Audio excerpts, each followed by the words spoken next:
Je vais faire une grosse révélation. Non. C'est pas une grosse révélation. Wouhou! C'est pas une grosse révélation que j'ai à faire. Mon amoureux, je l'aime. Puis là, ben, ça fait 2 ans officiellement qu'on est ensemble. J'ai le goût de raconter un peu c'est quoi notre histoire d'amour. Parce que c'est beau, parce que ça va bien. Ça fait 23 ans qu'on se connaît. Il est sorti de la friend zone. Mon chum, il arrive. C'est habitué. Je vais lui montrer le petit vidéo que je viens juste de faire. Fait qu'il va rajouter ses commentaires. Test. On veut juste checker la lumière et le cadrage. On va remettre la clé après. J'espère qu'on a un front. La célèbre histoire de comment Vincent et Carmen se sont rencontrés. Oui, mesdames et messieurs, vous l'avez tellement entendu. Donc, c'était dans le petit bois qui séparait nos 2 maisons. Moi, je bâtissais une cabane, puis lui cueillait des fleurs pour sa mère. On est sortis toutes les deux des relations longues. Moi, 7 ans. Chum a été 12 ans avec son ex. C'était la première fois qu'on se retrouvait tous les deux dans notre vie adulte et célibataire, ensemble, au même moment.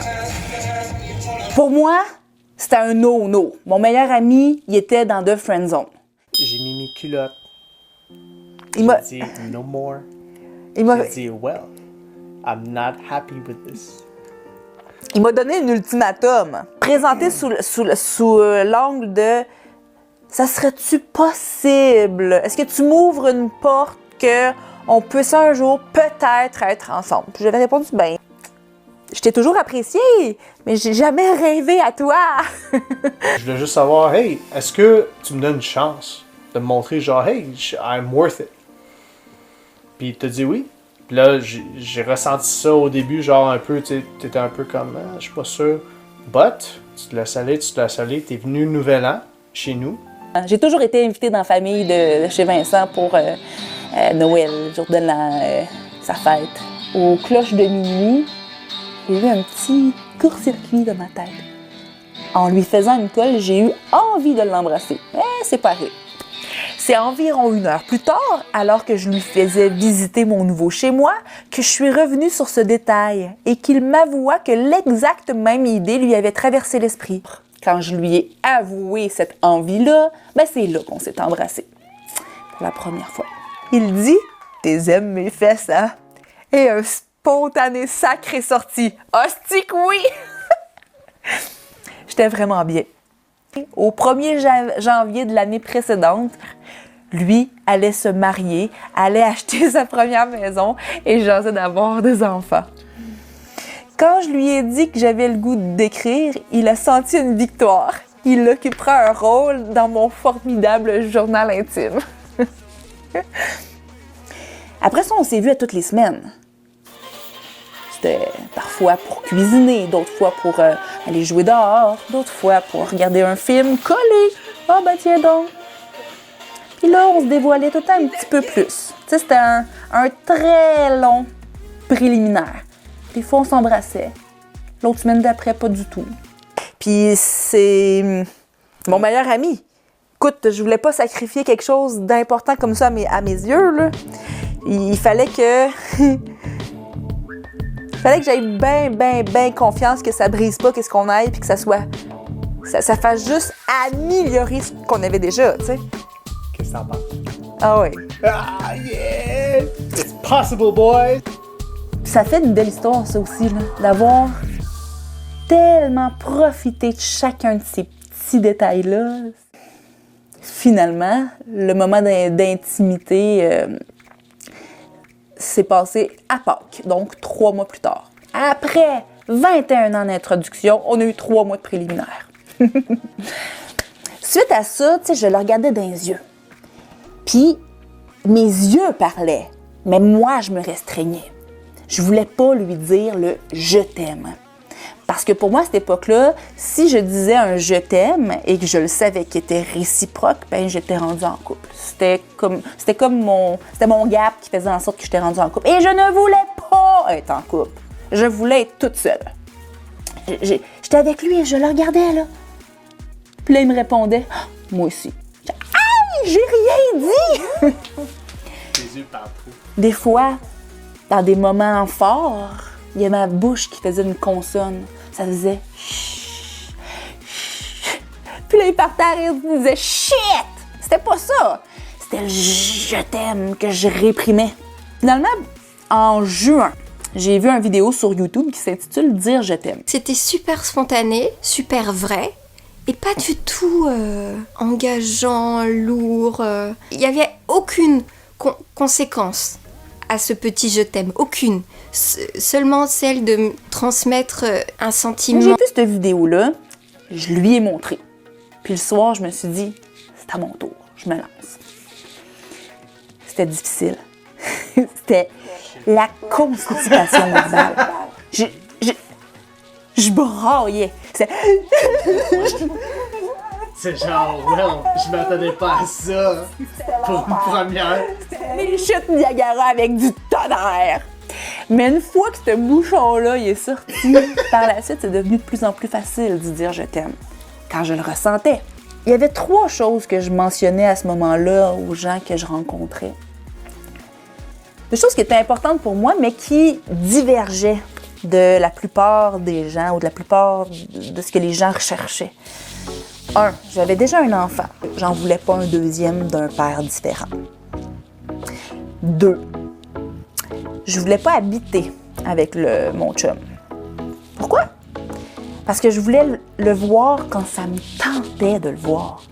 Je voulais que, à chaque fois qu'on décide mutuellement de se voir, que ça allait être comme renouveler nos vœux. Je voulais que ça soit du temps de qualité qu'on passe ensemble. Je voulais pas qu'on aille à subir. Je voulais pas que les petits tracas plates de la vie fassent partie de notre caractère. Je voulais qu'on partage tout le temps des bons moments. 3. De la manière que je disais ça là, aux gens, là, c'est je peux continuer à coucher avec qui je veux. Mais pour moi, de dire ça, là, c'est comme mettre sur table le plus grand interdit qui est d'un couple normalement. Mm-hmm. Puis, si ce plus grand interdit-là m'est octroyé, c'est que j'ai de la liberté. C'est ça que je voulais dire, en gros. Mm-hmm. Dans le but de vraiment m'épanouir. Ça veut dire aussi que je pouvais partir en voyage pendant 3 mois si ça me tentait. Je pouvais aller faire une fin de semaine de camping avec un ami de gars si je voulais. Je voulais pas être limitée de ça. Je voulais des gens ouverts d'esprit. Je me suis toujours vue, moi, comme un oiseau libre. Si on me met en cage, je vais tout vous faire pour vouloir partir.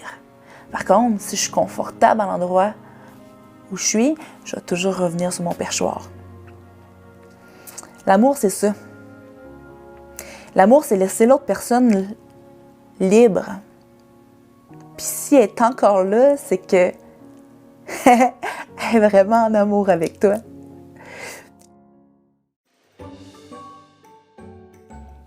Je savais qu'une des steps pour que peut-être que je sois en couple, là, c'était que je dévoile tout. Que je sois vraiment, qu'il sache qui je suis. Bref, après septembre, on n'a plus eu de cachette. On dit en décembre.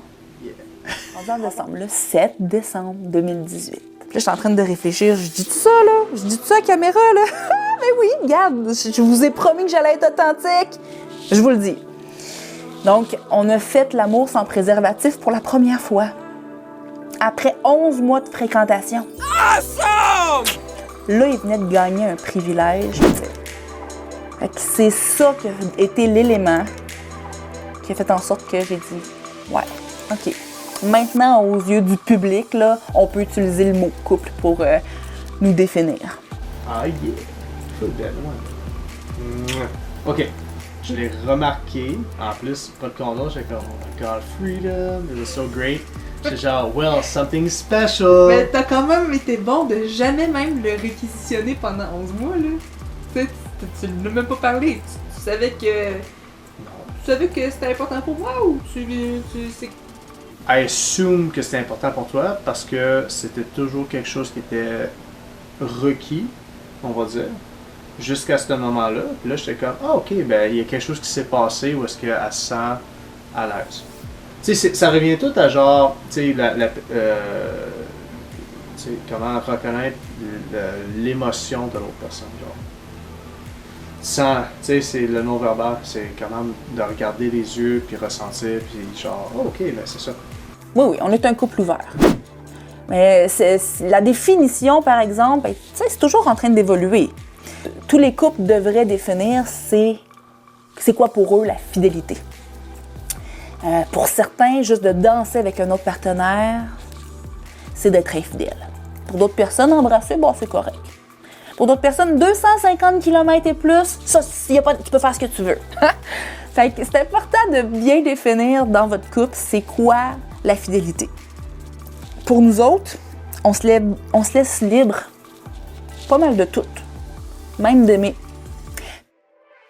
Ça veut pas dire que parce que j'ai cette liberté-là, que j'en ai envie. Puis ça veut pas dire que parce que j'ai cette liberté-là, que je recherche d'autres choses. S'il se produit quelque chose, par contre, j'ai la liberté d'en parler avec mon conjoint.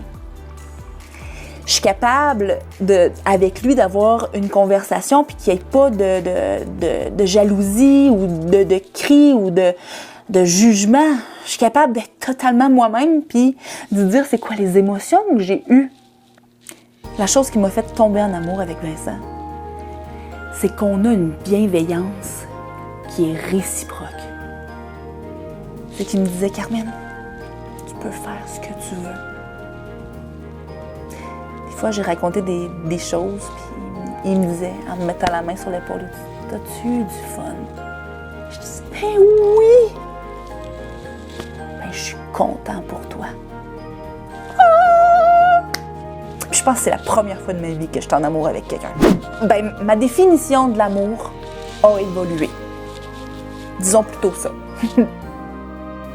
Je le trouve précieux à mes yeux. Je pense que c'est cette valeur-là qu'on se donne un à l'autre qui fait en sorte qu'on risque d'être ensemble longtemps.